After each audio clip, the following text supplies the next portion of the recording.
As I said in Boulder last night, a hard act to follow. Is the microphone working now? Yeah. Great. Those of you who came to hear Angela Davis, I have bad news. You're a night late. All you're going to get is me. There's an old Jewish story about a man who liked to play the violin. He had this habit, though. He kept playing the same note over and over. It amused him. Perhaps it gave him a deep ecstasy. But that was his shtick. He kept playing the same note over and over. His wife, like most wives, was tolerant. This is known as a reality check. I want to see if they gave me water again or something more interesting.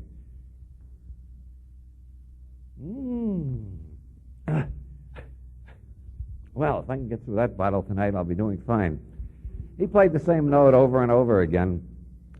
After several years, his wife finally got to the point where even her wifely patience was exhausted, and she said to him, "Max," she said, "Max, for God's sake, Max. Other men who play the violin, they don't always play the same part of the string. They play up and down the string, and they play on all the strings. They make melodies, and they make counterpoint, they make sonatas, they make forms. Not the same note over and over." And Max looked up from playing his one note, and he said, "They're looking for the place. I found it." I thought of Max last night in Boulder. Last night I had the wonderful compliment of having people marching around the church where I was speaking, protesting against me. It's a wonderful feeling to think you're important enough that people will protest against you. I took the leaflet they were giving out, and they claimed I was a servant of Satan. And that's a high compliment, too. I mean, that gives you a certain glamorous aura. Don't you feel you're getting your money's worth if you think that maybe you got an agent of the devil came here just to deceive you?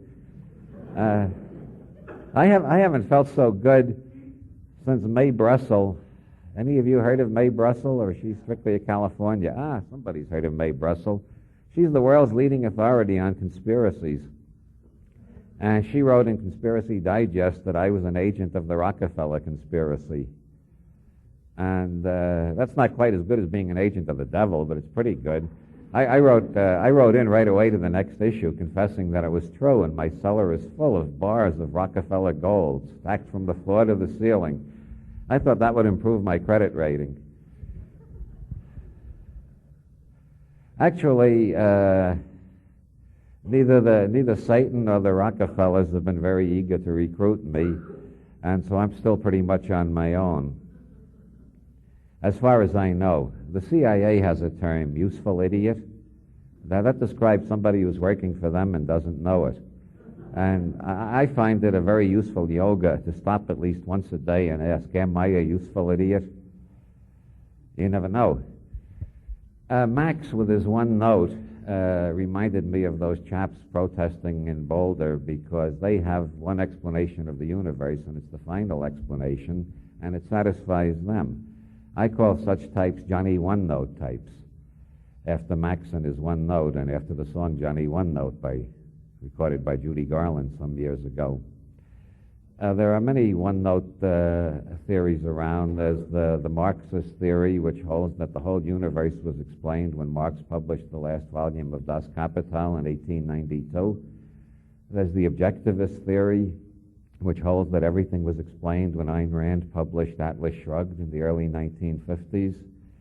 And then there's the fundamentalist theory that everything was explained when the King James translation of the Bible was finished. What I am offering tonight is a slightly different perspective, which holds that nothing has been explained yet in full, and that our picture of the universe is constantly changing. Thailand is responsible for two of the major contributions to civilization. Everybody in an audience like this will know that the first is Thai sticks. I know what kind of audience turns up for my lectures. And the other was bronze. Thailand happens to be rich in copper and tin, And so they were naturally the people who first smelted copper and tin and produced bronze, and thereby they created the Bronze Age, and what we mockingly or despairingly or satirically refer to as civilization, or as women's liberationists call it, patriarchal civilization. The Thais, after they invented bronze, they also invented the lateen sail and the broad-ribbed ship, and they started sailing all over the Pacific and across the Indian Ocean, and eventually they brought the Bronze Age to the Middle East. And curiously enough, you'll find, although there's no clear picture of how this migrated from Thailand across the Indian Ocean and then jumped, you find on the western coast of Africa, you find the Berber people have lateen sails, just like the one the Thais have been using for the last 6,000 years. And you'll find those lateen sails used on ships along the Gaelic-speaking area of western Spain and in Breton, France, and in Western Ireland also, in Connemara and Clare and the other western counties of Ireland, which may explain what William Butler Yeats meant when he said Ireland was part of Asia until the Battle of the Boyne. Then again, sometimes it's impossible to explain what Yeats meant by anything. But the spread westward from Thailand of Bronze Age culture is what Alvin Toffler calls the first wave. Bronze Age culture was based on large-scale agricultural civilization, usually with a god king at the top. The god king was identified with the sun in most cases, and we find this pattern of a large-scale agricultural civilization with a god king at the top spread pretty rapidly across the world. From the time the Thais discovered bronze up until about the 18th century, it was still spreading into other areas of the world. Then came the Industrial Revolution, which is what Toffler calls the second wave. But before I get to that, considering the spread of the first wave, Bronze Age civilization, large-scale agriculture across the world, by 1 AD, the center of this whole process was Rome. That is to say, Rome was the center, and that Rome was the biggest empire of all the empires that had grown up from the beginning of the Bronze Age until 1 AD. There had never been an empire of that size up until that date. The Roman roads went damn near everywhere, and all the knowledge of the world found its way back to Rome and was processed there and then was transferred elsewhere where it was useful to the Roman Empire. So Rome was both the mercantile and intellectual center of the world in 1 AD. And this brings us to the beginning of what I call the jumping Jesus phenomena. Georges Anderle, a French statistician and economist, did an analysis using information theory of how many scientific facts were known at each period of history and tried to find a pattern in it. He took all the knowledge possessed by the Roman Empire in 1 AD and took that as his fundamental unit and asked how long it took that to double. To make this more vivid and to popularize Anderle's work, I have called that unit 1 Jesus, because generally in science, a basic unit is named after a famous individual, like the volt is named after Volta, the farad is named after Faraday, the ohm is named after Ohm, and so on. And so I call all the knowledge that the human race had accumulated until up till 1 AD, most of which was being processed through Rome, I call it 1 Jesus. Now, how long did it take that to double? It took 1,500 years to double, according to Anderle. And by 1500 AD, we had 2 Jesus of knowledge in the human intellectual order. At this point, the center had shifted from Rome to northern Italy, to the large banking families like the Medicis, and was centered around places like Florence. And the world had changed quite a bit. In 1 AD, starting from Thailand and moving gradually west to Rome and north to India and China, knowledge of what the world is made of had gotten as far as knowledge of 9 chemical elements. The curious thing is they didn't even know they knew 9 chemical elements. They knew these elements, but they didn't know they were elements. They thought there were only 4 elements. By 1500 AD, they knew about 11 elements, but they still didn't know they were elements, and they were still thinking in terms of 4 elements. the pattern of movement of knowledge and wealth from east to west was still continuing. The next doubling occurred by 1750. That only took 250 years. The first doubling took 1,500 years. The second doubling took 250 years. We had 4 Jesus in our intellectual storage by 1750 A.D. And by then there was no doubt the intellectual and mercantile center of the world was England, London specifically, and also the universities of London and Edinburgh and Trinity College Dublin, and the universities around the British Isles. That's where all the knowledge was being processed. Everything eventually arrived there wherever it was being discovered. Most of the discoveries were being made there. The steam engine came out of the British Isles. Most of the new elements discovered between 1500 and 1750 were discovered in the British Isles, with a small smattering discovered in Finland and France and so on. There was hardly any chemical elements were discovered in southern Europe after 1500 due to the activities of the Holy Inquisition, I believe. By 1750, the center of knowledge and power had moved to London, and England was a much bigger empire than Rome ever was. England was the first empire in history of which it could literally be said, as it was said, that on this empire the sun never sets. And knowledge having doubled in 250 years, where previously it had taken 1,500 years for knowledge to double, after 1750 there came a great upsurge of interest in the doubling of knowledge, the accumulation of knowledge, and the possibility of change.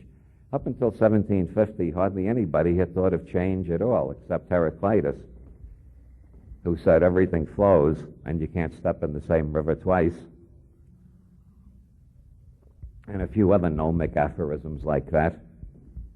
But after 1750, there was a great deal of speculation about the possibilities of change.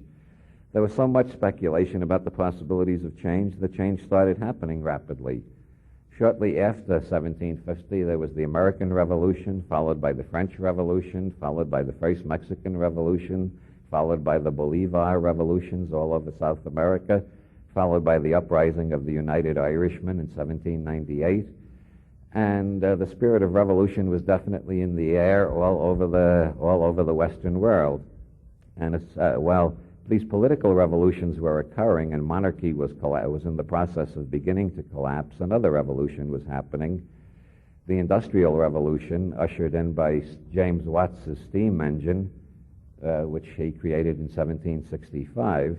A few years after that, Lavoisier discovered the correct definition of an element, and scientists got their thoughts clarified. They realized there weren't 4 elements, but many, and they had a total knowledge of 19 elements at that point. By 1900, knowledge had doubled again. This time it only took 150 years. So we then, the first doubling took 1,500 years to bring us to 2 Jesus. The second doubling took 250 years to bring us to 4 Jesus. The next doubling took 150 years to take us to 8 Jesus. And the next doubling only took 50 years, and by 1950 we had 16 Jesus. So you see the process was accelerating. Meanwhile, between 1750 and 1900, the tendency was for as knowledge doubled, for the center of knowledge and power to continue to move westward. In 1892, Brooks Adams, one of the first futurists, one of the first philosophers to attempt to think about the future scientifically, noted this westward movement of capital throughout history. He didn't know about Thailand and the Bronze Age and that, but he noticed that capital from Babylon on had been moving eastward, from Babylon to Egypt to Greece to Rome and up to London and so on. And he perceived in 1892, just before the next doubling ended in 1900, he perceived that knowledge and power were gradually migrating from London to New York and Boston, and he saw an American empire growing up to replace the English empire, which indeed has happened since then. He saw the shift of capital moving from London to New York, as indeed happened between 1900 and 1950. The British Empire had pretty much collapsed by 1950, and the American Empire was already in rambunctious existence all over the planet, just as Brooks Adams predicted. Now the pattern is, to make it a little clearer, 1,500, 2 Jesus, 250, 4 Jesus, 158 Jesus, 50, 16 Jesus. The next doubling only took 10 years, and by 1960, we had 16 Jesus. By 1967, wait a minute. Let's start over again. Something went wrong with the figures there. The first doubling took 1,500 years to bring us to 2 Jesus. The second doubling took 250 years to bring us to 4 Jesus. The next doubling took 150 years to bring us to 8. The next doubling took 50 years to bring us to 16. The next doubling took 10 to bring us to 32. The next doubling took 7 years to bring us to 64. That was in 1967. And the next doubling only took 6 years, and by 1973 we had 128 Jesus. So this is a very rapidly jumping function, which is why I call it the jumping Jesus phenomenon. There hasn't been any really detailed studies since Anderle to show how fast knowledge has been doubling since then, but it's obvious that if you study the number of patents granted per year, the number of scientific papers published per year, that knowledge is doubling even faster, and with microprocessors and networking and so on, it's doubling so rapidly that some have guessed that it's doubling every year now. This has never happened before in history, but we've been building up to this all along. To look again at Toffler's model, first there was the spread of agricultural civilization with god kings on top, which took millenniums to spread across the world from Thailand. And before it had entirely covered the world, by 1750 the Industrial Revolution was starting, and that just about spread all the way across the world in only hundreds of years instead of thousands of years. And that was pretty much complete, although it hadn't reached the whole world, but it had reached most of the world by 1950. And then during the next doubling, between 1950 and 1960, the Industrial Revolution began to be replaced by what Toffler calls the third wave, which is information civilization, which is what we're living in now. Now in the 1980s, it's getting more and more commonplace to say that we're living in an information technology rather than a power technology. So we've gone from the agricultural revolution, which took millenniums, to the Industrial Revolution, which took centuries, to the information revolution, which is taking place in decades. So there is a definite acceleration in history.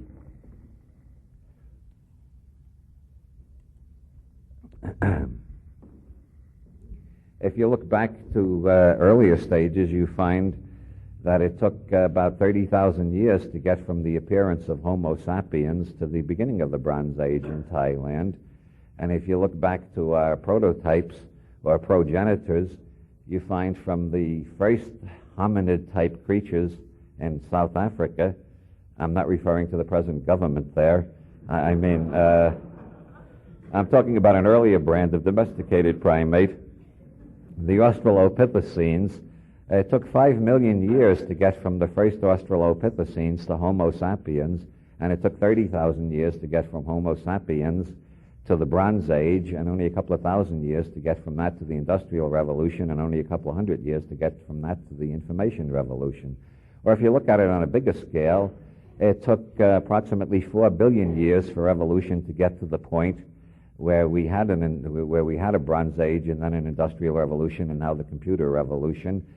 If you put all this on a clock, if you take history on this planet is starting at midnight, and you assume the life of the planet is 15 billion years, which is the estimated life of a G-type star, then it is now 8 o'clock in the morning, and it's time for us to wake up, because we've pretty much been operating on autopilot up until now. And there are signs of planetary awakening. Domesticated primate psychology remains pretty much the same as it was in the Paleolithic, but one sees increasing evidences of mutations. There was only one Buddha 2,500 years ago. Now you meet 5 or 10 Buddhas everywhere in every city you go to. If you go to Boulder, you'll meet a few dozen of them.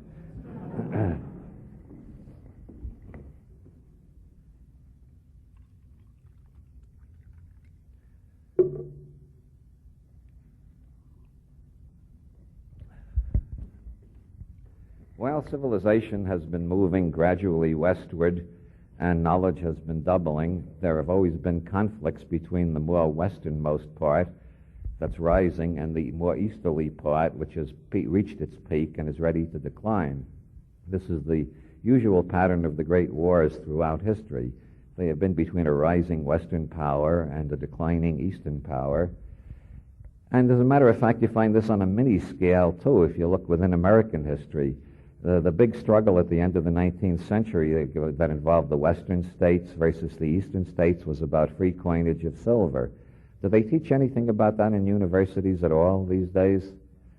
The free silver movement was based on the fact that a lot of silver was found in Colorado, and I think some in New Mexico and a few other states around here. And a lot of the Westerners got the idea, if we could have free coinage of silver, then we wouldn't have to borrow from the Eastern banks. We could have a silver-based currency, and then we wouldn't be paying such enormous interest. And so there was a big movement for the free coinage of silver, and the Eastern bankers objected to this on the grounds that they wanted to collect the maximum amount of interest. And the only way they could do that is if the currency was based on one metal only, on gold, and they maintained their monopoly on gold. That's how William Jennings Bryan got to make that famous speech, of which everybody, however little they know about 19th century history, they've heard the closing line of it, "You shall not crucify mankind upon a cross of gold." You've all heard that? He was referring to the gold standard and the Western desire to have a double standard, including silver. That conflict between the Western and the Eastern United States has accelerated during the 20th century, and it's the subject of Carl Oglesby's book, The Yankee and Cowboy War, which traces the conflict between Western and Eastern interests throughout the 20th century and applies it to some of the mysterious questions of the 20th century, such as the Kennedy assassination, in which, under very mysterious circumstances, a representative of the Eastern banking powers was abruptly replaced by a representative of the Texan oil interests, or the ignominious defeat of Richard Nixon after winning the most overwhelming landslide victory in American history until that date in 1972. Within a year and a half, Nixon was out of office in disgrace. Oglesby suggests that this was the Yankee revenge. Nixon was very much a cowboy candidate representing specifically California wealth, and the Yankees decided to dump him, so every single crime Nixon committed became public knowledge. There's generally a tacit agreement among the powers that be, if you don't expose me, I won't expose you. But suddenly everybody was eager to leak to the press everything they had on Nixon, and he was pretty thoroughly disgraced and demolished. This Yankee and Cowboy War is probably gradually being replaced as the two forces are going to be driven to combine against the rising threat that's coming from Japan once again. The last time the threat came from Japan, it came in military form. Then the Japanese wrote pacifism in their constitution, and now they represent an economic threat. And there is this rising anxiety about Japanese efficiency and technology, and why do they do things so much cheaper and quicker and so on. And in fact, every part of the computer field in which the United States doesn't lead, the Japanese do lead already, and in some parts the Japanese are leading more and more, and it looks like where America is in the lead, the Japanese are catching up. So it seems this west to east thing has gone all the way around the globe in the last 5,000 years since the Bronze Age began. It's not only gone all around the globe, it has more and more feedback incorporated into it. By the time the center of power had moved from Thailand to Rome, most of the knowledge from Rome wasn't getting back to Thailand, let's say, although some of it was getting back to China by way of the Silk Road, which went from Rome to North India and from North India to China, which explains a lot of the similarities between mystical traditions in China and Gnosticism in Rome. They were both being passed back and forth through northern India. But a lot of the Roman knowledge wasn't getting back to Thailand, and by the time of the rise of the great Italian city-states around 1500, the Renaissance, that knowledge was not getting back as far as the Near East even. But as this process has accelerated, the more knowledge that's accumulated in one place, the faster it gets around the whole world. Like TV, when I started high school, there were no TV sets outside of laboratories. By the time I graduated from high school, you couldn't look over any American city without seeing a sea of TV aerials. A whole revolution had occurred in just 4 years. Something similar has been happening with computers in this decade. They've spread across the whole country with tremendous rapidity. But meanwhile, knowledge, wherever it's discovered, is traveling over the whole world faster and faster. So the movement of knowledge and power from east to west over the last several thousand years has now become an oscillation in which the knowledge is circling the globe faster and faster, very palpably and physically in the form of the satellites up there, which are circling the globe and serving as the communication network of the emerging global brain.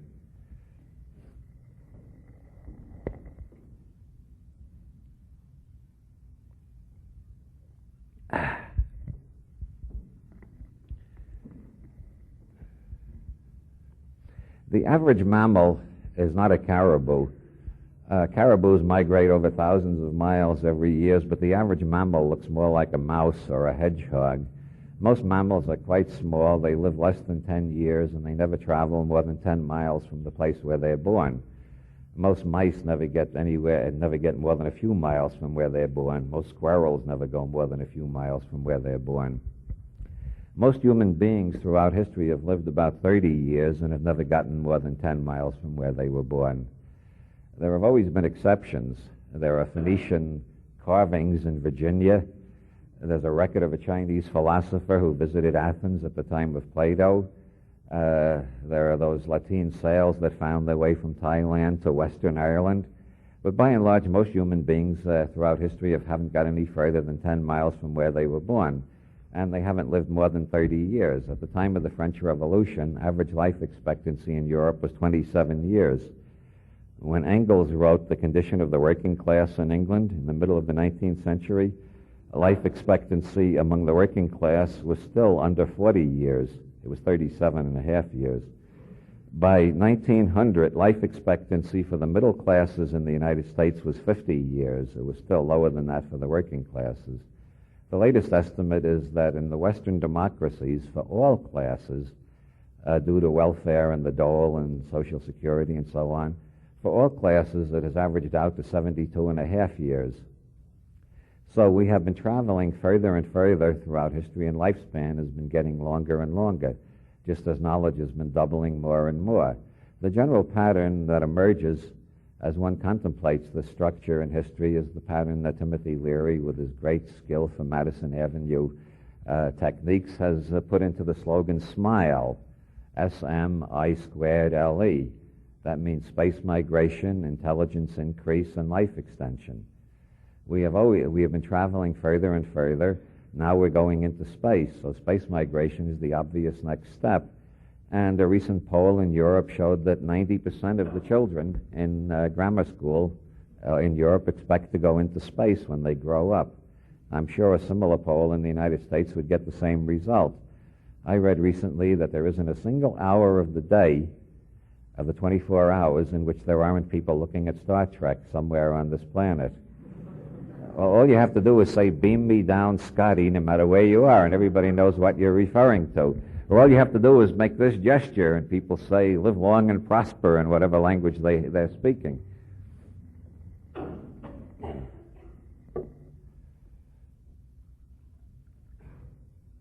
A large part of our communication technology is already in space, and the obvious next step is to put our industrial technology into space.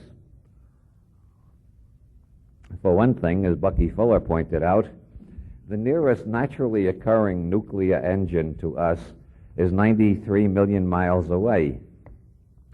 That may give us a rough idea of nature's system of organizing things. Nuclear energy should be 93 million miles from human beings. So the obvious thing is to put the nuclear plants into space around 93 million miles away. But a great deal of other technology can very profitably be moved into outer space. Robert Heinlein was the first one to suggest putting nuclear plants into space. That was back in the 1940s in a science fiction story called Blow-Ups Happen, which is based on Murphy's Law. Blow-ups happen, so get them the hell away from us. Gerard O'Neill in the 1960s had his class at Princeton consider the question for the first time in terrestrial history: is the surface of a planet the best place for an advanced technology? And once the question was raised, the students began examining it, and they all came to the same agreement. The more you examine it, the more obvious it is that an advanced technology does not belong on the surface of the planet. It is much more profitable to put it into outer space, and it is much safer to put it into outer space, too. G. Harry Stine of NASA has calculated that there are 10 to the 100th power industrial processes that can be done cheaper in outer space. So the communication satellites are out there now because they were the easiest things to put up and the quickest to make a profit. But the rest of technology is going to go into outer space too, because it's much cheaper to do things out there. You have very high-grade vacuum, and you can have any degree of gravity you want, depending on how you build your space station. You build a space station to spin in the proper way, you can have normal Earth gravity out at the perimeter, and you can have zero gravity in the middle and different degrees of gravity in between. And you can do all sorts of processes you can't do in a gravity well like the Earth. And you can do most processes cheaper and more efficiently. 10 to the 100th power industrial processes can be done cheaper and more efficiently in space. So technology is migrating into space, and people will be migrating along with it. First technologists, and then teachers, because there's going to have to be schools for the technologists' children, and then hospitals, and then doctors and nurses, and then entertainment will move out into space. I hope to be the first writer in residence on the L5 space colony. Only I don't want it called L5. I want it called Proxmire. So the first generation of children born there can go around asking, why is this place called Proxmire? I got that idea from Ted Sturgeon. As for intelligence increase, throughout history, there's been this general impression that stupidity was an incurable problem. Voltaire sort of summarized all thinking up until his time when he said that the only way to get an inkling of what mathematicians mean by infinity is to consider the extent of human stupidity. But that's because he was considering religious history. If you look at political history, you find that the stupidity doesn't tend to be quite so long-lasting. The general pattern is religious stupidity exists for millenniums, political stupidity exists for centuries, scientific stupidity exists only for generations before it gets cured. So there are different ratios of recovering from stupidity depending on what method you're using. The theological method sort of guarantees that you can remain stupid indefinitely or until a major calamity forces a change. The political method allows you to remain stupid for many generations until you've antagonized enough of the world that they come in and sack your cities. And scientific stupidity only lasts until a generation is born bright enough to start asking basic questions again and not just following what the teacher tells them. The possibility of changing consciousness was discovered in the Orient 2,500 years ago at least. Probably it's older than that. But techniques were discovered to quiet the mind, pacify the mind, remove emotional compulsions, and these were organized into the science of yoga. As John Lilly says, yoga is the science of the East, as science is the yoga of the West. Science is a yoga, too. Science is a way of trying to reach an objective level in which your emotional compulsions and prejudices aren't twisting all the facts to fit in with your favorite reality tunnel. Science and yoga have a lot in common. The scientific worldview grew up in the West between 1500 and 1750, largely due to mystics who were known as Hermeticists. And one of the key figures of that period was Giordano Bruno, who was burned at the stake in Rome in 1600 for, among other things, teaching the Copernican theory that the Earth was not the center of the universe, but also on charges that he had organized secret societies to conspire to overthrow the Catholic Church. And there is some evidence that the secret societies Bruno founded are what have come down to us through various delusions as Rosicrucianism and Freemasonry. This Hermetic scientific revolution between 1500 and 1750 saw theology as its enemy, and there was no conflict between Hermeticism and science. They were both based on experiment, find out what happens if you do this, and they were both opposed to the authority of the church. Shortly after 1600, this began to split, and the Hermetic tradition faded into the background, And we developed for the first time in history a science that had absolutely no connection with anything except pure reason. The Hermetic tradition was that there is no such thing as pure reason. You've got to first work on your own perceiving apparatus to correct your prejudices, and the scientist is not separate from what the scientist observes. And the general yogic attitude that you are the master who makes the grass green.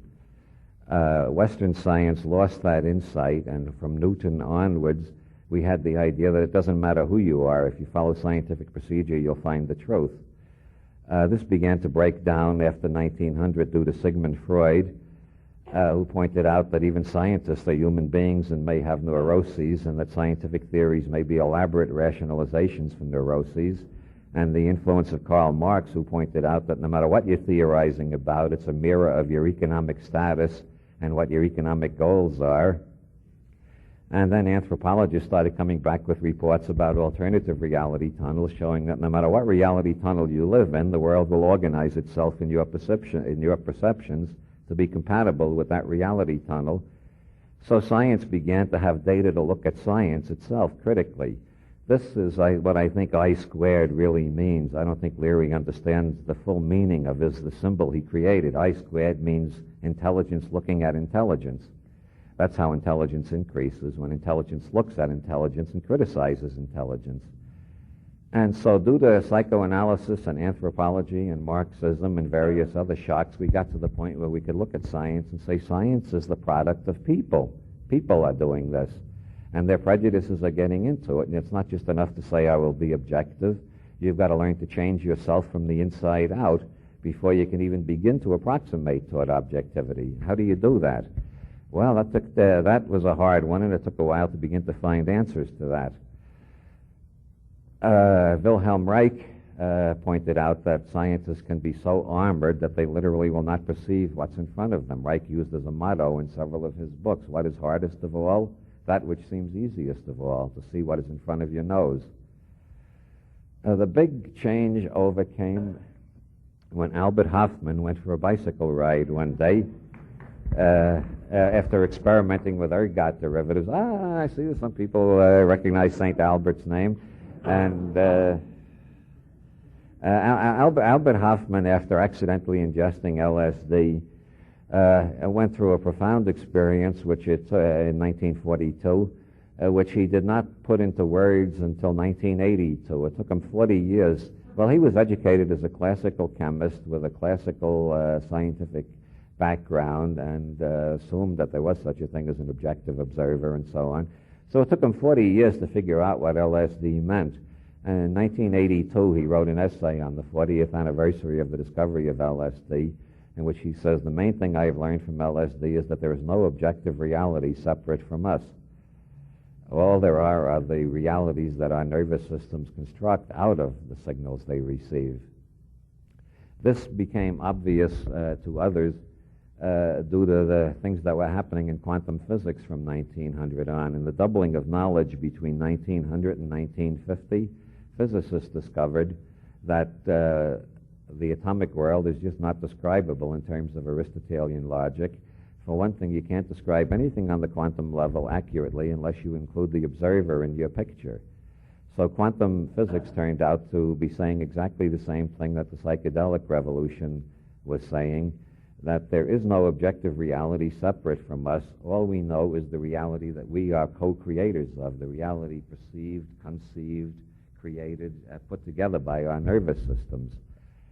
And at this point, it becomes obvious that intelligence can be raised, consciousness can be altered.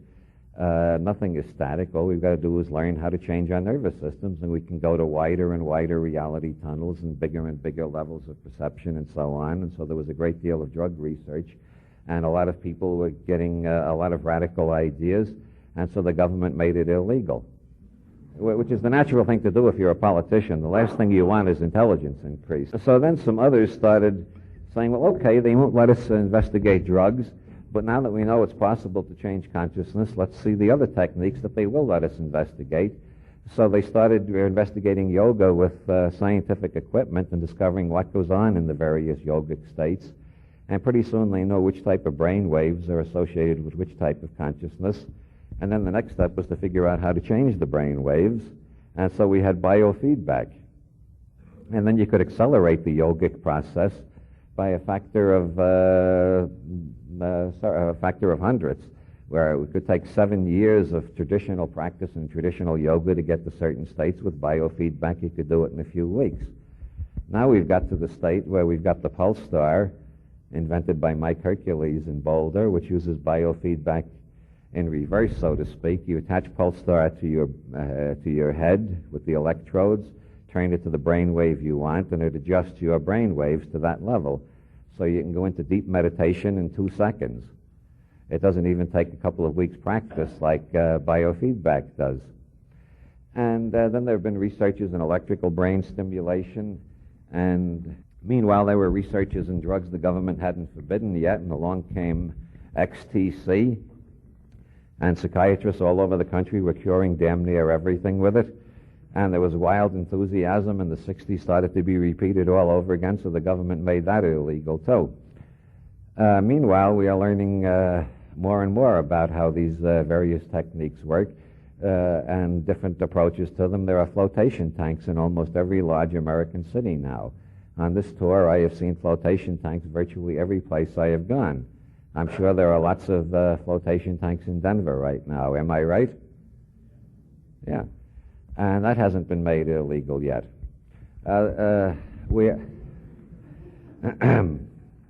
Nobody has made pranayama illegal yet because it would be impossible to enforce. Well, you just have to read a book on yoga and learn how to breathe through alternative nostrils, and you find you go into an entirely different consciousness state. Then you can go back to your ordinary consciousness, think about that state, then go back into that state and think about your ordinary consciousness, and already you're in I squared. You're in intelligence studying intelligence. You're finding out how your nervous system works.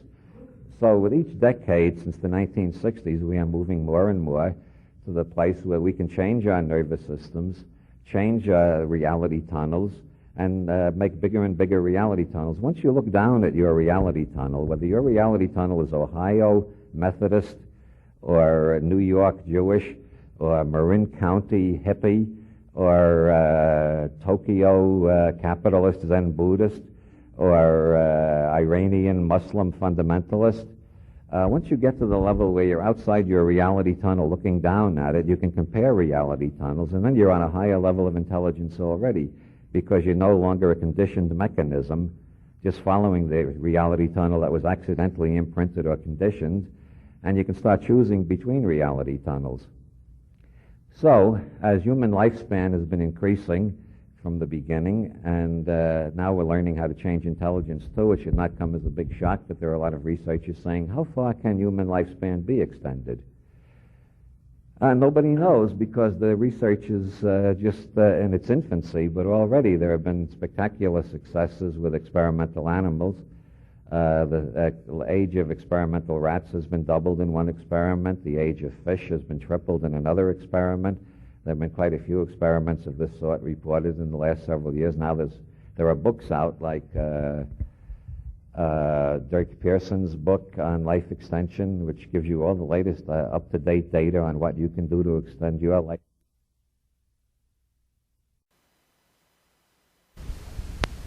And why the immunological system breaks down and how to keep it from breaking down, then human lifespan will become indefinite. Nobody knows what it will be. But if we had the immunological system at 80 that we have at 20, we might live 200 years, 500 years, nobody knows. There have been predictions by researchers in the field that lifespan can be extended to 500 years. Others have predicted to 1,000 years. And then an interesting factor enters the equation. If lifespan can be extended to even 140 years, to take a conservative figure, just doubling what it is now, and remember what it is now is already doubled what it was before the French Revolution. If it could be extended to 140 years, then everybody who would ordinarily die in 70 years will be around for 140 years.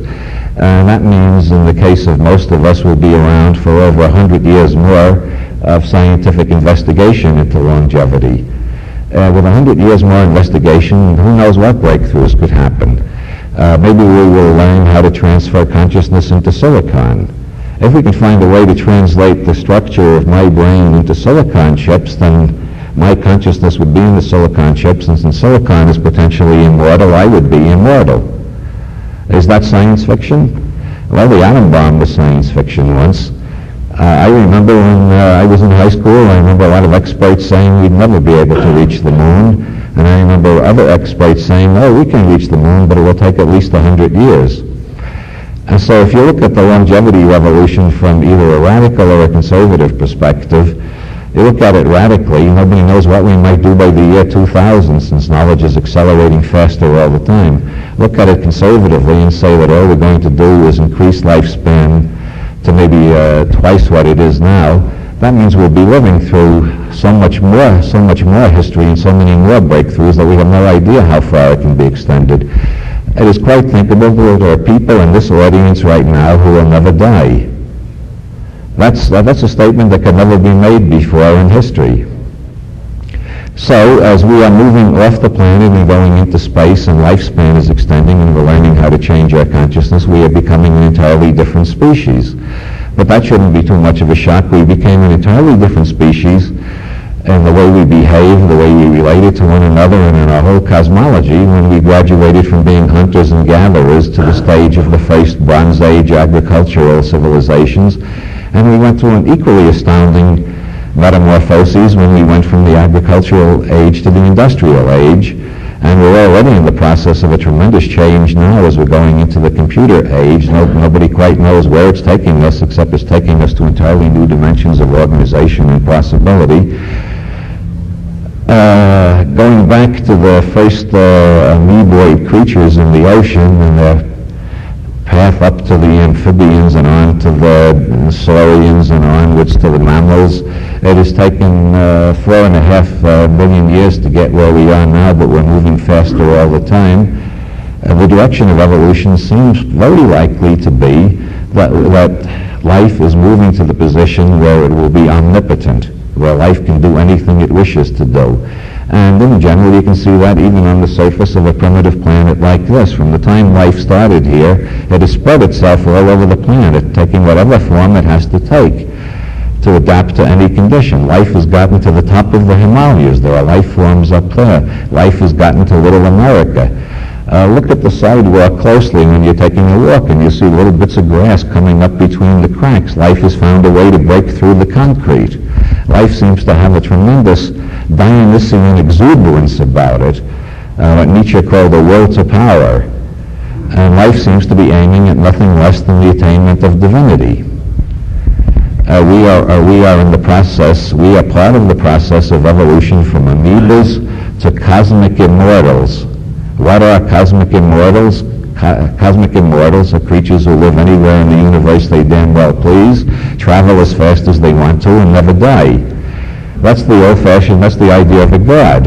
A god goes anywhere, never dies, and moves as fast as a god wants to move. That is what we are evolving toward gradually. Most futurists do not make predictions that outrageous because futurists are trying to become respectable.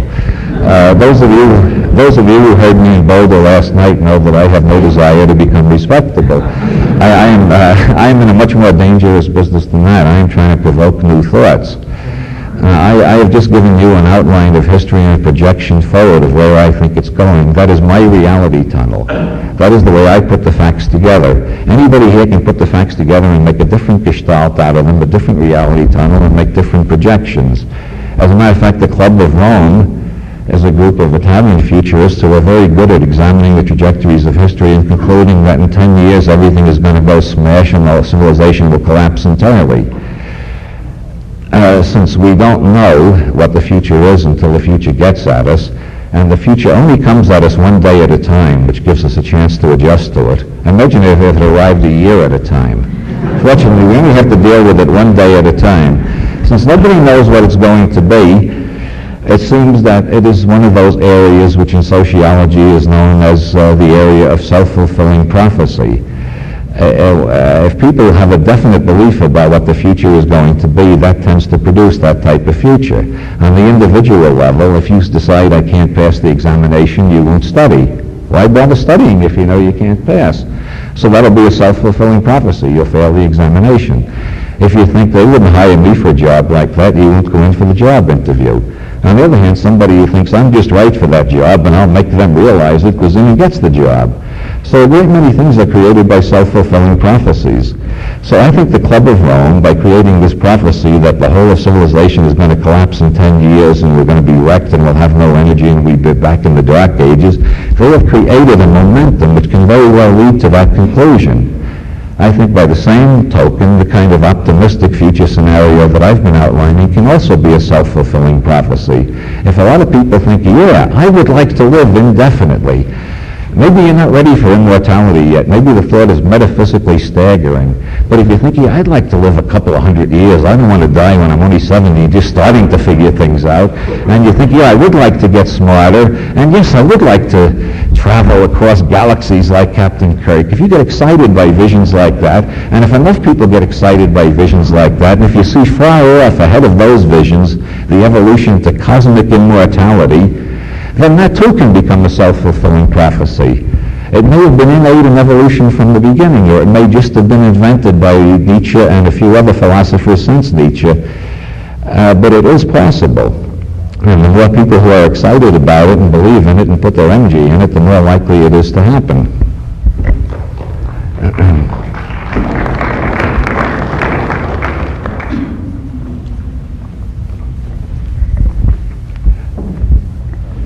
I think at this point I will have a question period.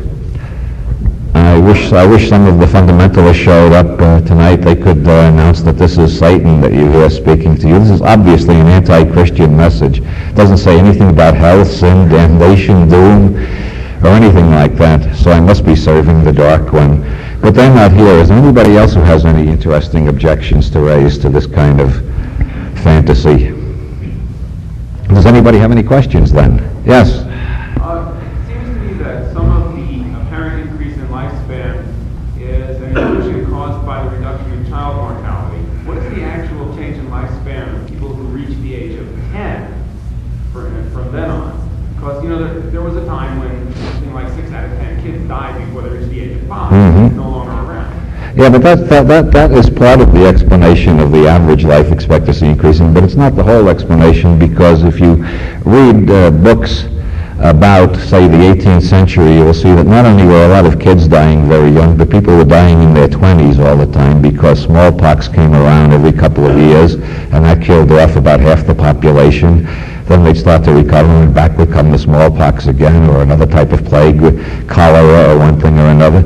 And in the 19th century, you find the same thing. You find people getting knocked off in their 30s by the pollution in the rivers of England is poisoning whole towns, and so on. So it's not just infant mortality. There was high mortality between 0 and 10, and between 10 and 20, and between 20 and 30, and between 30 and 40, and hardly anybody survived beyond 40. Some did, but there are always a lucky few with superior genes or extra good luck or something. So you do find cases of 70, 80, 90-year-old people in earlier epochs, but you don't find them at the same rate. Even in recent years, we find the number of people over 100 in England in 1976 was 300. In 1986, it's 3,000. And you found a lot of, you wouldn't find earlier in history people like George Burns doing comedy acts at the age of 80, and so on. So it's more than just the decline in infant mortality. There's been a decline in death at all ages. Next question. Do you see any impact in the pendulum swing of conservatism and liberalism? We're having conservative thing now, and sort of started coming on one way or another. How does that affect your vision of the future? Well, I think these pendulum swings are kind of local and short-lived.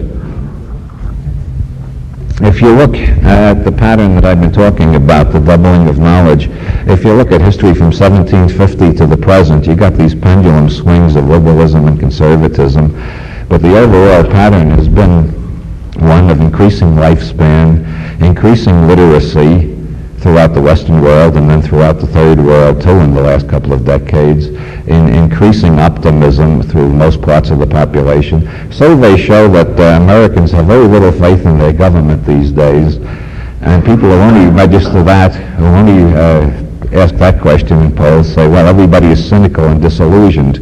But then if we ask people what they think about their own lives, it turns out in polls over and over that people are more optimistic than they've ever been at any period of taking polls in the past. More people are more confident about their own ability to solve their own problems and make a good life for themselves. So I think the general, if you look from 1750 to the present, all these local conservative backswings are only a minor part of the melody. The general tendency is like Beethoven's Ninth. It's moving higher and higher and louder and faster and faster. And each conservative backswing is less conservative than the previous conservative backswing. Ronald Reagan is not nearly as conservative as the conservatives we had in the 1930s. He has never attempted to abolish Social Security. He has never attempted to return to pure isolationism. Just read the polemics written by Republican conservatives in the 1930s and compare them with Ronald Reagan's type of conservatism. Nobody really wants to go back to the conservatism of the past. It really is dead. Next question.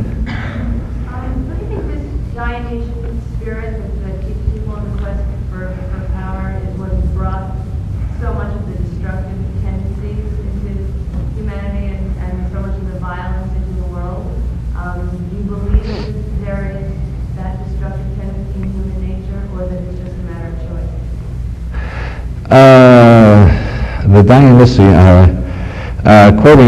bringing in the Dionysian idea from Nietzsche. The Dionysian, the way Nietzsche uses Dionysian, it means ecstatic, as distinguished from Apollonian, which is rational. And if you read Nietzsche carefully, what he's basically trying to describe in those poetic metaphors are what we nowadays think of as linear left-brain thinking, which is the Apollonian, and right-brain holistic thinking, which is the Dionysian. And I think if you look at history as a whole, you find that both of them are subject to perversion, especially when they become ruling class ideologies. So you find some really nasty Apollonian-type civilizations and some really nasty Dionysian-type civilizations, and you find some very good civilizations of both of those types too. So I don't think you draw a line and say the Dionysian is good and the Apollonian is bad, or the Apollonian is good and the Dionysian is bad. We seem to be part of a dialectic, both of which are necessary for our evolution as I see it. Is that quite what you were asking? Oh, good. Next question. You mentioned the information age, and I'm curious, what's life after the information age like? And maybe you can talk about the genetic and quantum explosions. Research results. Well, what comes after the information age? That's the kind of question that has perplexed me a lot in the last 10 years. When I start projecting forward the scientific breakthroughs that I feel fairly confident about, when I reach about the year 2004, my mind goes blank. I can't imagine what happens beyond a certain point. Things are moving so fast that it gets harder and harder. You reach a point where it seems that all the utopian fantasies of the past are going to come true. That is assuming we don't screw things up and really wreck the planet first. And what happens after that? This is the kind of question I keep wondering about. Obviously, one of the things that's going to happen is that we're going to have genetic engineering, whether conservatives object to it or not. It's an interesting field for research. The possibilities are enormous. I think one thing that might happen is if it turns out that we cannot extend human lifespan beyond a certain point, let's say we can double it to 140, triple it to raise it to 400, but it can't go beyond that. And everybody finds out definitely there's no gimmicks, there's no ways of getting around it. 400 years is human lifespan, that's all we can have. Then the next thing will be, well, let's genetically engineer a new type of human being who can live longer than that. And that will be our gift to our posterity, to give them an indefinitely long lifespan if ours has to remain limited. And that's the kind of genetic engineering experiments I'm sure are going to be done. And in quantum physics, I have a very strong hunch, based on conversations with physicists and teaching seminars with physicists in various places, we are very soon going to learn how to access the zero-point energy. And the zero-point energy is derived from Heisenberg's equations, and it seems that when we find a way to access the zero-point energy, we will have so damn much energy that everything that's happened in previous history will seem picayune by comparison. One physicist I know named Jack Sarfati has calculated that when we access the zero-point energy, we will be able to extract from 1 cubic centimeter, tiny little bit of pure vacuum, we'll be able to extract from that enough energy to run all the factories that now exist for the next 15 trillion years. Now that's a hell of a lot of energy, and if you got 2 cubic centimeters, you got twice as much energy as that, and we've got a lot more. We got millions of cubic centimeters to work with. So I think we're approaching the level where we'll have so much energy that all the cries about an energy shortage of the 1970s will seem like a comedy in retrospect. Not only that, but leaving aside quantum matters, Bucky Fuller calculated in the 70s the known energies that we can access, not including zero-point energy and quantum mechanics, known energies that we can access.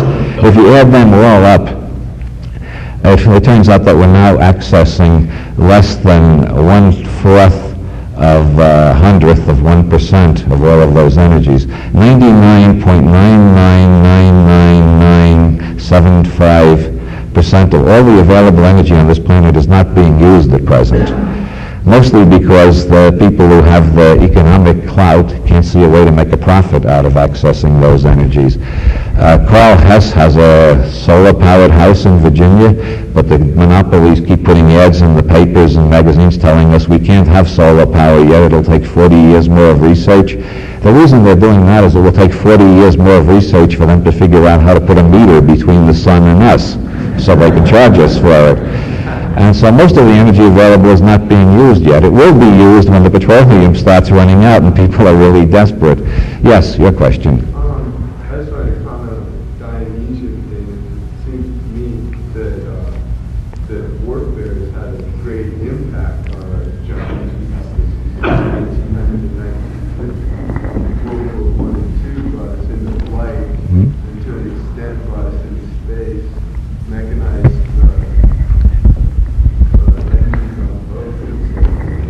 was actually in large part responsible for each other. Jesus which might reconcile warfare with progress. Yeah, that's what's known among mystics as a dark saying. It's kind of uncomfortable to think about those interconnections. I just touched on that briefly when I pointed out after the doubling of knowledge in 1750, we had all those revolutions, the American Revolution, the French Revolution, and all the subsequent revolutions. Those things brought in a great new age of democracy, or as the Marxists would say, bourgeois democracy. But they brought in the Bill of Rights and a lot of civil liberties traditions I find very wonderful, and I'm very glad we got them. If you look what the world was like before we had those traditions, you wouldn't want to go back there. And yet those revolutions all involve bloodshed. They all involve people killing one another. This is the dark side of history, and all I can say, I haven't resolved that in my head philosophically yet. It's a perpetual paradox to me, and that's why there's so much irony in my writings. The only thing I can say is what George Burns said as God. In God 2, when the little girl asks him why there are so many bad things in the world, he says, well, I still haven't figured out a way to make something with only one side. Which is sort of the Taoist outlook. Yes? I have a question. I know you've written about political assassinations in this country. I wonder whether for you it's more than a device for selling books, or what is the significance? What is the significance for you? How does the average person look upon the waste of time and conspiracy?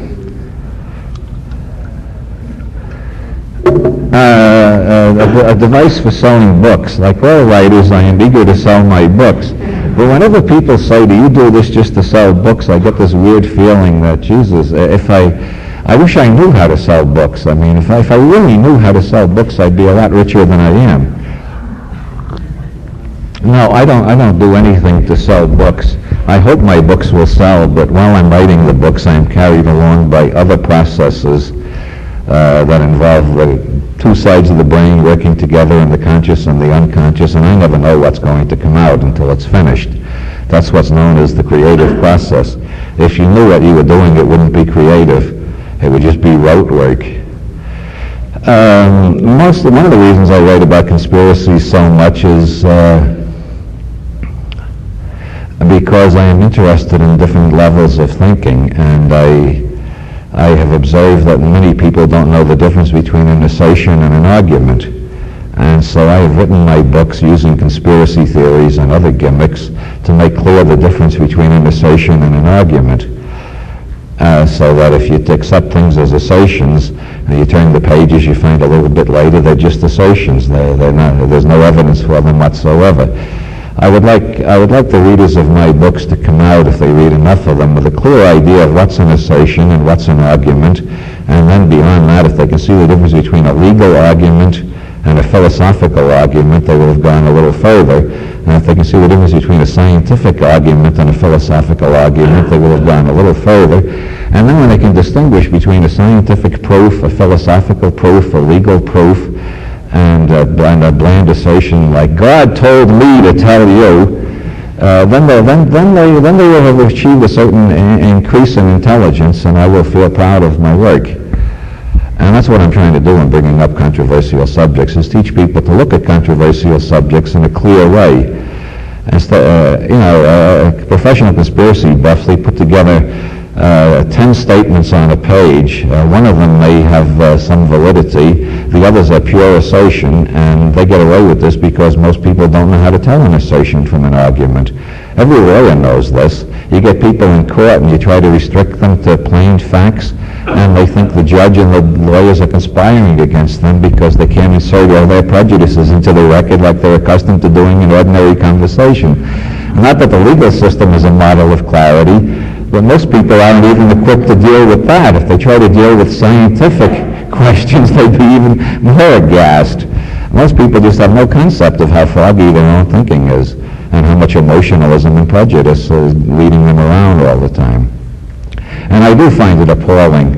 A lot of conspiracy buffs take advantage of that.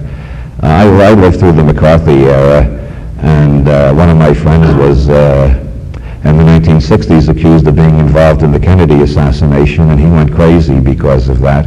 And I am a very firm believer in that part of the Old Testament which says, "Thou shalt not bear false witness against thy neighbor."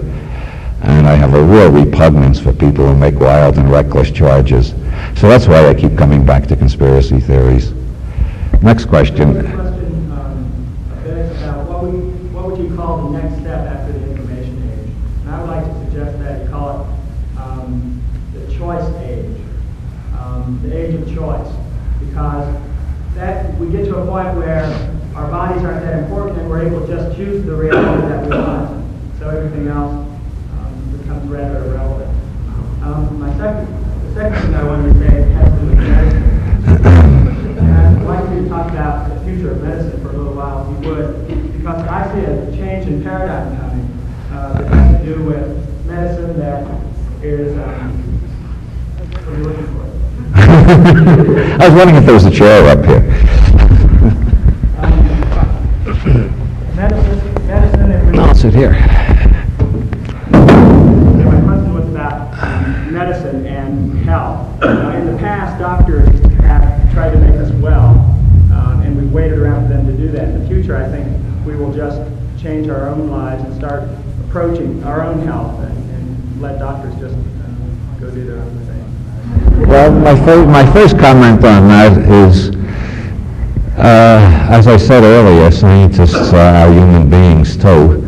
And I think one of the most important things that's happening at present is scientists are learning that they're human beings and are learning to see more clearly how their prejudices can deceive them too. It doesn't just happen to lay people. And I think a classic example of that is the fact that homeopathic medicine in this country has virtually been extinguished. You can hardly find homeopathic physicians. People who go to homeopathic physicians are regarded as eccentric or desperate or something like that. And yet in England, homeopathic medicine is just as respectable as allopathic medicine, the kind of medicine we have here.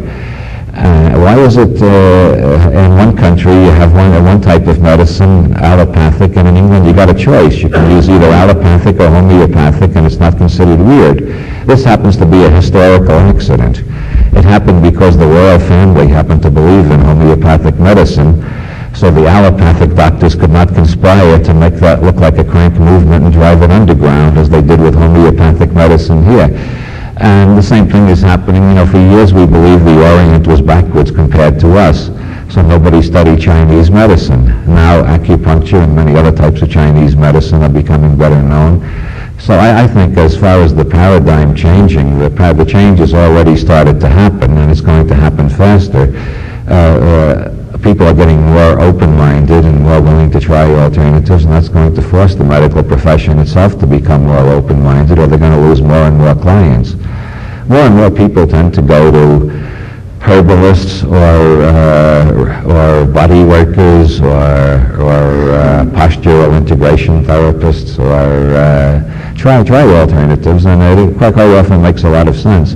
On the other hand, I am a bitter opponent of either-or thinking and easy dichotomies. If A is right, B must be wrong. I don't like that kind of thinking at all. I think there's a great deal of value in orthodox American medicine. I think people who never go to an MD may be running serious risks. I'm in favor of trying everything and see what works best. I think that's really the emerging paradigm, is open-mindedness rather than saying either this or that. We used to believe in this, now we won't believe any of it. We'll try the exact opposite. The universe doesn't seem to work that way. Generally, the truth turns out to be not either A or B, but something that transcends both A and B and includes them. I think Hegel noticed that before me, actually. That's the dialectic. Next question? Yes? Back to the immortality thing in medicine in general, at the risk of sounding like a Marxist, do you think that these life extension techniques will be made available to the common people, or only to those who? I don't see anything wrong with sounding like a Marxist. I often sound like a Marxist myself. My attitude is use every reality tunnel where it's useful. I find Marxism very useful in analyzing a lot of phenomena. I find Freudianism very useful too. And I use whatever model seems best for each case. I find most cases I understand a lot more if I look at it through 4 models instead of just through one. And I generally use the Marxist model as one of my 4 for thinking of most things. But your question is what I think Marx would have called vulgar Marxism. Pardon me. Marx did coin that phrase himself. There was an assumption in there that they will keep something away from us. That is based on the idea that they are smarter than us. I don't accept that. I regard myself and my friends as the real power elite. I don't think anybody is smarter than us or going to get anywhere faster than us. And so I don't worry about those mighty figures who are tougher and smarter and shrewder and are going to keep everything to themselves, because I just think I happen to know the smartest scientists on the planet. And I'm going to hear about life extension before most people do. And I'm going to spread the word as fast as I can. Meanwhile, I think that field will turn out to be very much like automobiles or computers or most other things in modern technology. Henry Ford was the first one to discover you make a hell of a lot more by making cheap cars and selling them to everybody than you do by making expensive cars and selling them only to millionaires. And that's why there are so many cheap computers around now, because that knowledge is spread beyond the automobile industry. As soon as life extension technology is achieved, in a laboratory, the next thing they'll do is find out how cheap they can sell it. Because you make a lot more by selling to 8 billion people on the planet than you make by selling it to 20 billionaires. And so I'm not really worried about that scenario. Yes? I have some problem with any notion of them at all. In fact, perhaps the more we think of everybody as us, Yes, I agree, absolutely. I think we should think of the human race as one family. I just happen to think that my particular section is the smartest part of the family, but that's... Yes? Given what you said about political stupidity and about the information age that's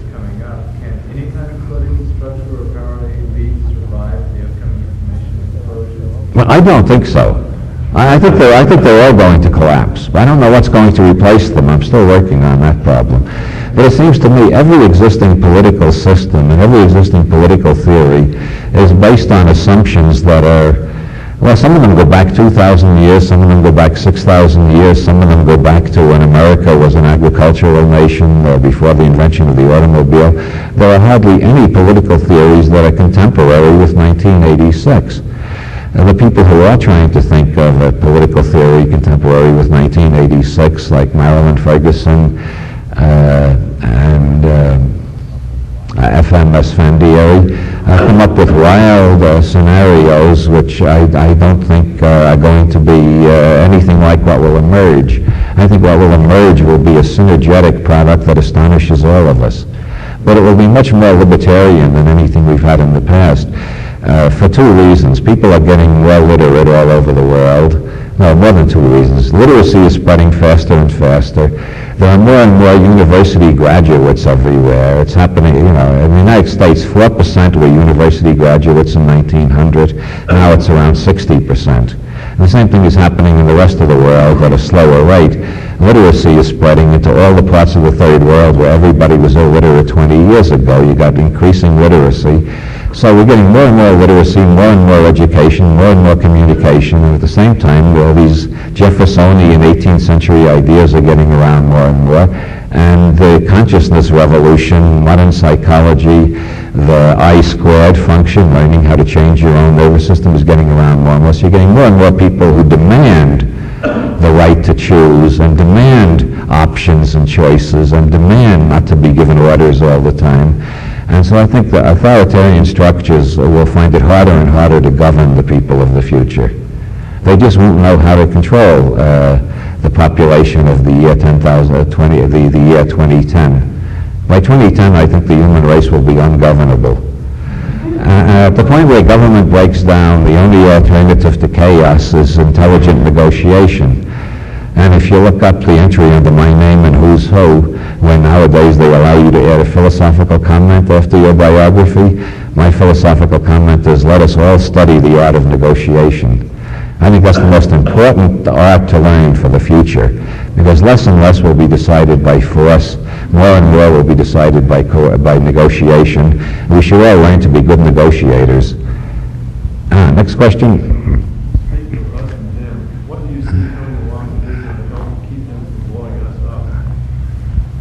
Well, I think what has kept them, if we must talk that way, what has kept them from blowing us up is John von Neumann. John von Neumann designed the first programmable computer, and then he invented game theory, mathematical game theory, which he then showed could be applied to war games. And I think the reason we're here tonight, the reason there's life on Earth, 41 years after Hiroshima, is because both sides in the Cold War keep running their favorite scenarios through their computers. Can we beat them with this technique? And the computers, which are not politically prejudiced or partisan, play out the war game and say, no, you can't beat them with that technique. With that technique, you'll get trashed too. So then they go back to the drawing board and calculate for another 5 years, how can we get the jump on them? And they feed this to the computers, and the computers say, no, that way you will not win either. That way you will be killed along with them. And that's why we're still here. And I think that's what's keeping us alive.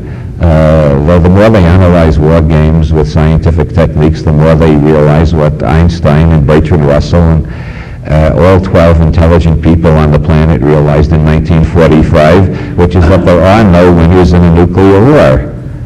I think that message will eventually get through, and I even suspect that it is beginning to get through. I think some of the recent negotiations at Geneva show a slight sense that they're not faking so much, that they are looking for, they are trying to learn how to negotiate with each other instead of just bluff each other.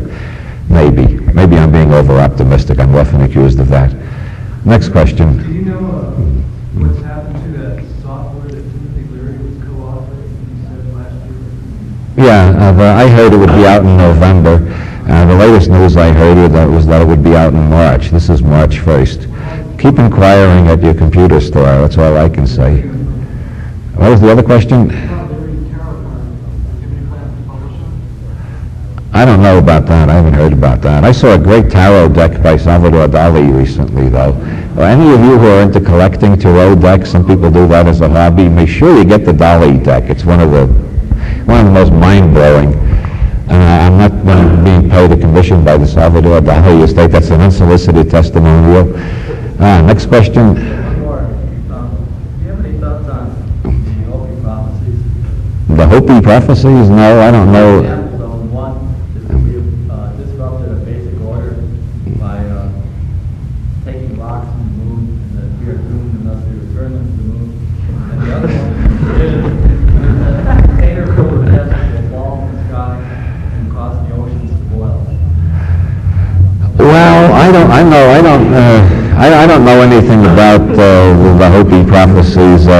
I'm not even very good at Nostradamus. I read Nostradamus and I can't make head or tail out of it, and I can't tell whether he's right or wrong. And that type of thing, that type of thing seems to fall into the area of assertion that I was talking about before. It has nothing to do with argument, legal, philosophical, scientific, or any type of argument I recognize. It's just assertion. And assertion can come true.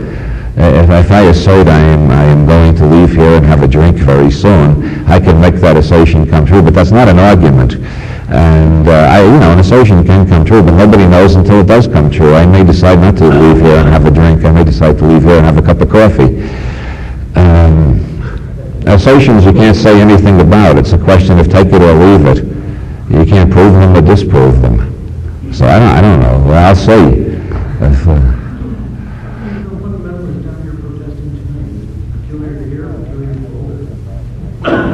I don't know. I asked them last night, would they please come to the Denver lecture too and bring all their friends. I said, if you can get a bigger demonstration, I'd get more publicity and sell more books, and I'd be very grateful to you. And I think that may have discouraged them. I think their goal was not to help me sell books, so they decided to boycott me instead. That's the trouble with being honest, you see. You always end up screwing yourself that way. I should have told them, please don't come to Denver. I'm terrified. If you expose me, I'll lose all my fans. And then they would have showed up with then they would have got all their friends together, and they would have had a big enough demonstration to get on television.